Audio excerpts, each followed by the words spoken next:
সাকিব আল হাসান এবং মাহমুদুল্লাহ রিয়াদ, আমার কাছে মনে হয় it's the great time to say good bye to this legendary cricketer. বাংলাদেশের ক্রিকেটে ইনাদের দুজনের বিশাল অবদান রয়েছে। বাংলাদেশের ক্রিকেটকে ঋদ্ধ করার জন্য সাকিব আল হাসান যা করেছেন, বাংলাদেশের ক্রিকেট ইতিহাসের অন্য কোনো ক্রিকেটার ভবিষ্যতে তা করতে পারবেন বা তার ধারে কাছে যাবেন বলে আমি বিশ্বাস করি না, অন্তত আমার জীবন যতদিন থাকবে।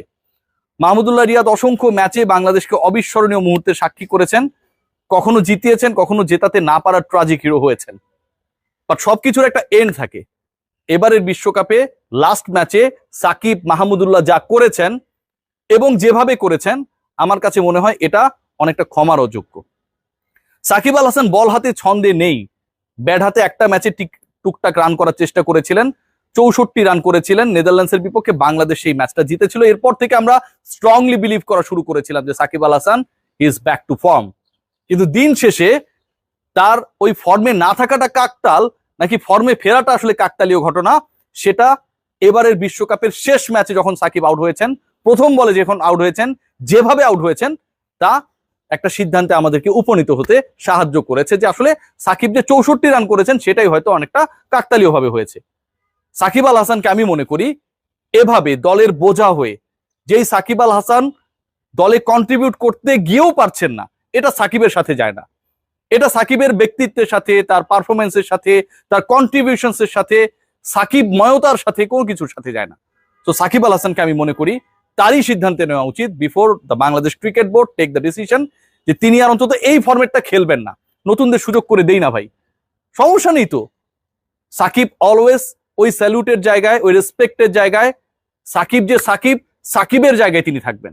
ক্রিকেটার সাকিবের আশপাশে, ধারে কাছে 50% বাংলাদেশে কখনো কেউ প্রডিউস হয়নি।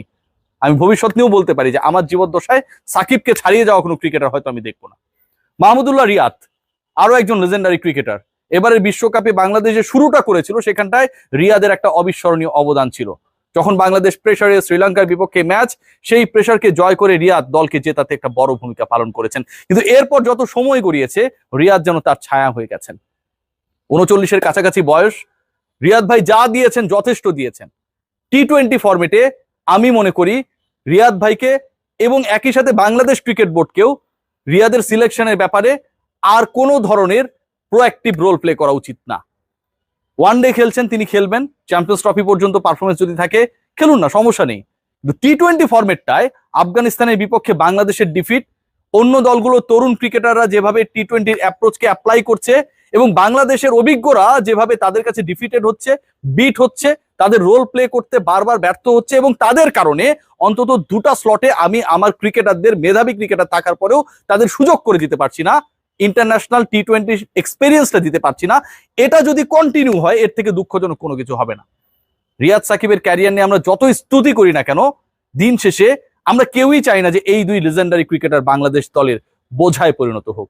সাকিব রিয়াদকে গুড বাই বলার সময় হয়েছে, এবং তারও আগে আমার কাছে মনে হয় একটা ব্যাপার নিয়ে ভাবা দরকার। বাংলাদেশের যে কোচিং প্যানেল, যারা বাংলাদেশের দলটাকে রোল করাচ্ছে, তারা কি আসলেই তাদের দায়িত্ব পালনের যোগ্য নাকি না?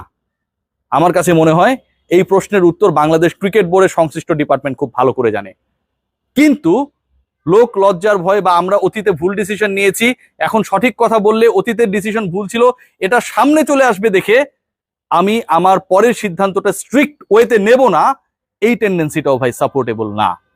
বাংলাদেশ যে জায়গাগুলোতে ভুগছে, সাকিব রিয়াদ যেমন একটা কারণ, অধিনায়কত্ব যেমন একটা কারণ, লিটন সৌম্যদের পারফরমেন্স যেমন কারণ, ঠিক একইভাবে কোচিং স্টাফে যারা রয়েছেন তাদের অ্যাপ্রোচ, তাদের ভূমিকা, তাদের বিতর্কিত প্ল্যানিং অবশ্যই বাংলাদেশকে ডুবানোর ক্ষেত্রে বড় কারণ।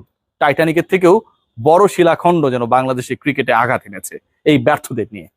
সবাই ভালো থাকবেন।